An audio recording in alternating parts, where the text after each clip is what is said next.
Welcome to Friends at Gameology, hosted by MoonlightCrew.com. Reviews for science. In 7 minutes or less. Ascension, Return of the Fallen, an expansion that plays 1 or 2 players but can be mixed into the base game, which would then go from 1 to 6 players. This Ascension was one of the first games that I think introduced the conveyor belt feed of cards. Instead of having static stacks out, the cards come out from the top, and you get a new one, and maybe it's the card you want, maybe it's not. Now, in this particular expansion, what they've added is a keyword called Fate, where it'll say something to the effect of, when this enters the center row, banish all cards adjacent to it. Or when this enters the center row, each player may acquire a mystic, put it on top of their deck, and you get one of these cool mystics. So that's a neat little twist.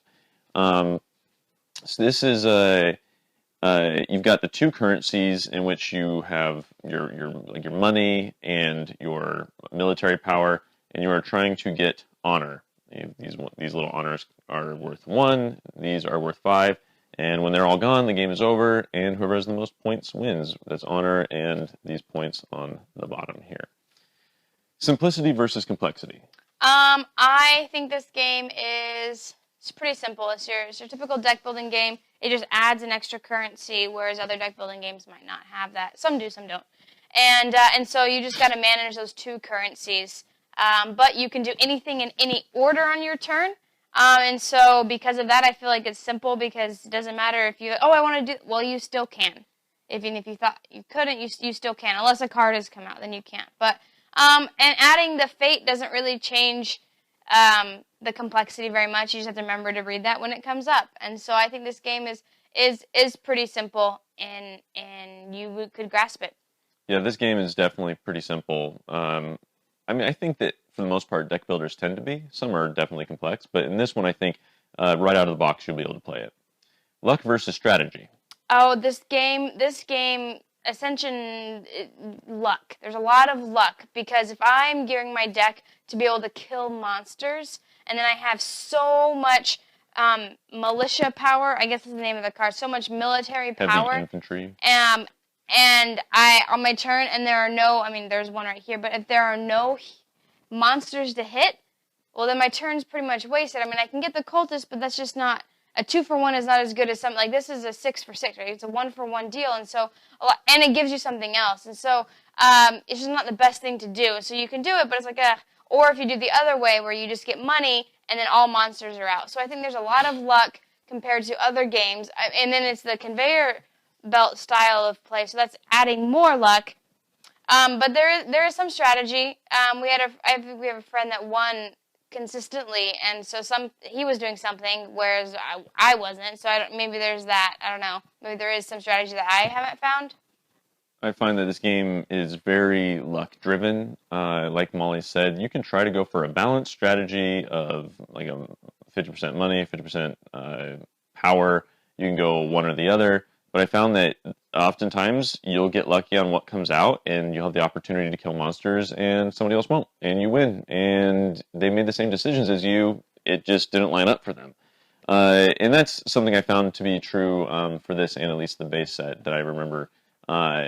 Every time I play, it's just, unless I'm playing the app against the computer, I just feel like I'm making the same choices as other people, and making those same choices you'd think would lead to the same general score, but sometimes it's a blowout for what you wouldn't think that would be true.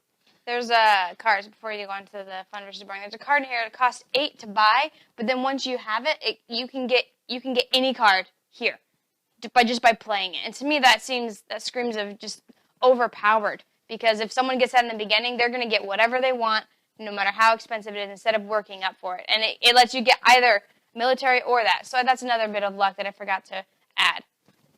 So for me, the luck is, like I said, mostly on the double currency. I think the cards are fine, because I like DC, and it has the same thing, although that's pretty luck based too. For me, it's just mostly the double currency means wherever you go, you could be making mistakes. Fun versus boring. I find this game to be entertaining, but not enough to keep coming back to it because of the luck factor. While it is fun, and I tend to play more on the app, which I think is actually a pretty good app. Yes. More so than I play with the cards face to face. I mean, we played this game a lot with the cards face to Yes. face, but I don't really tend to do that anymore. Um, I just, it's not super fun to me. I like it enough to have the app, but I think now this is the last box we own of this. We just Yeah. traded them all away because I tend to not care for them. Yeah, we just don't play it as much, and so maybe that's just we used to play it a ton, and then we grew out of that. I think it definitely is the luck of I won the game. Well, that means the draw was lucky for me. I lost the game. Well, I had so much power this one turn and nothing to kill, or I tried to get it, but it's still after 4 cards on my turn that came up, nothing to kill. So, I like Tom said, I enjoy myself while playing. It's a cool theme. It's a cool game, but I just don't. It just doesn't do it for me. I don't know. BGG rating? Probably a 5. I mean, take it or leave it for me. Yeah, Middle of the road. 6. I'd probably give it a 6. Yeah, it's fun, but I'm not gonna always suggest it. Yeah. Whenever we get to multiples of 500 subscribers, we give away a free glitter painting of your favorite geeky thing. So make sure to subscribe now on YouTube. Because it could be you that wins. Ascension, Return of the Fallen. We've presented the evidence. You be the judge.